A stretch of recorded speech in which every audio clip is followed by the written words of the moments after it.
4 أمور ادخل فيهم على العام الجديد وحياتك بتتبدل للأبد. 1.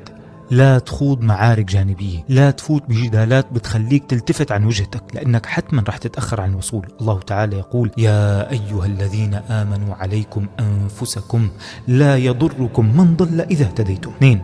ما في شيء اسمه شغف، في شيء اسمه تحمل مسؤولية. بدي أعمل اللي علي حتى لو كنت بكرهه، لأني على يقين أن الخير فيما أكره. الله تعالى يقول: عسى أن تكرهوا شيئا ويجعل الله فيه خيرا كثيرا. 3. ما تستعجل على شيء. كان في اقتباس رائع يقول: أن تمشي ببطء إلى وجهة واضحة أفضل ب100 مرة من أن تمشي سريعا إلى وجهة خاطئة. 4 والأهم: بكل لحظة وبكل ثانية وبكل حال خلي عندك يقين كامل بالله وأنه ربنا سبحانه وتعالى بآخر لحظة وبكل لحظة قادر ينزل لطفه وينصر المظلوم ويحول شعورك